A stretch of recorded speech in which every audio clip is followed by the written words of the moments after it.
တခါတလေမှာကိုအလိုမချမှုတွေခံစားမှုတွေမဟုတ်လားတခြားမင်းကလေးတွေကနူးညံ့ပြီးချစ်ဖို့ကောင်းလိုက်တာငါမှတော့လာတဲ့စိတ်ပိုင်းတစ်ခုမှမရှိဘူးဆိုပြီးခံစားရဘူးလားတခြားကောင်လေးတွေကအရေးရှိရှိနဲ့ခန္ဓာကိုယ်လှလှလေးငါမှတော့တဏှာမှဆွဲဆောင်မှုမရှိဘူးလို့ခံစားမိနေတာလားတချို့ရက်တွေမှာဆိုရင်မှန်တယ်ကိုရုပ်ကိုပြန်မကြည့်ချင်တော့အောင်ထိကိုရုပ်ပိုင်းဆိုင်ရာကိုစိတ်ထဲကြဘူးကြတယ်တကယ်တော့ကိုပိုင်းဆိုင်တဲ့ကိုရဲ့အရာတိုင်းကို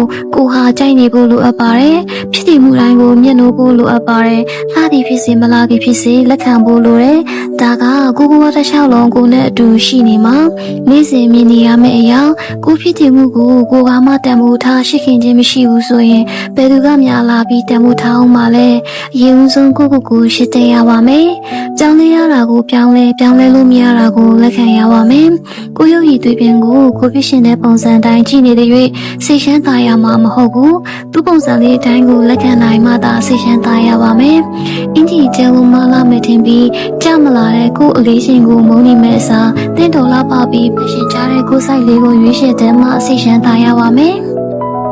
plus size တို့ XL တို့ဆိုတာနှစ်ယောက်ဝင်နေဖို့ထုတ်ထားတာမဟုတ်ပါဘူးသူတို့နဲ့မှအဆင်ပြေမဲ့ဝဝလှလှလေးတွေအတွက်ထုတ်ထားခြင်းဖြစ်ပါတယ်ပိန်မလာမယ်ဆိုပြီးကိုယ်ခန္ဓာကိုယ်ကိုပြစ်မမြင်ပါနဲ့လူတိုင်းမှာအလှကိုစီရှိတယ်ကိုလည်းဒီလှကိုမြင်တတ်ဖို့လိုအပ်တယ်လို့သူတစ်ပါးကိုလည်းအဲဒီစိတ်နဲ့ကြည့်ပြီးသိရပါမယ်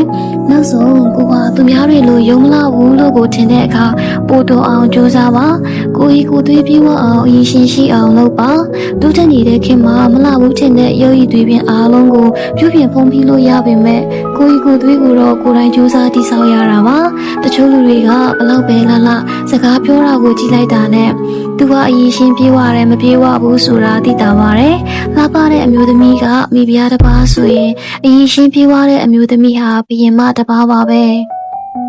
လာလာချင်းသူရင်တော့ကိုသွေးရှိတဲ့လှပမှုကပို့ပြီးတော့မှတာပါတယ်ကိုလက်ကိုရှင်တဲ့အရာရာကိုတည်ဆောက်နိုင်တဲ့အမျိုးသမီးဟာဘယ်သူ့ကိုမှအားကိုးစရာမလိုအပ်ပါဘူးယုံကြည်မှုကိုရှိကြတယ်အမျိုးသမီးတစ်ယောက်ကိုပို့ပြီးဆွဲဆောင်မှုရှိစေတဲ့အရှင်ဟာသူ့ကိုယ်သူယုံကြည်မှုအပြည့်အဝရှိခြင်းပဲဖြစ်ပါတယ်ယောက်ျားတစ်ယောက်အနေနဲ့ကအရေးရှိမှခန္ဓာကိုယ်ပြည့်ဖြူနေမှခံရတယ်လို့သတ်မှတ်ကြတဲ့သူတွေကများပါတယ်တကယ်လို့အဲ့ဒီအရှင်းဆွေမရှိတဲ့အမျိုးတစ်ယောက်ဆိုရင်ရောသူကမခံကြတော့ဘူးလားဒီရှိပြေးသွားတဲ့အမျိုးသားဟာတိတ်ခံကြတဲ့အမျိုးသားပါပဲမရှာကောင်းတဲ့အမျိုးသားဖခင်တောင်းဝန်ကြီးတဲ့အမျိုးသားအမျိုးသမီးတို့အပေါ်ညှာတာလေးစားမှုရှိတဲ့အမျိုးသားဟာပို့ပြီးတော့မှဆွဲဆောင်မှုရှိပါတယ်လိမ့်နေခြင်းနဲ့ကိုရက်ကိုရှာနိုင်တဲ့ငွေတွေပြေးသွားတဲ့ကိုသွေးတွေပေါင်းထည့်လိုက်ရင်အားလုံးကိုအထက်စီကနေငုံကြည့်နိုင်ပါတယ်ကိုရဲ့ရုပ်ရည်သွေးမြင်ဟာ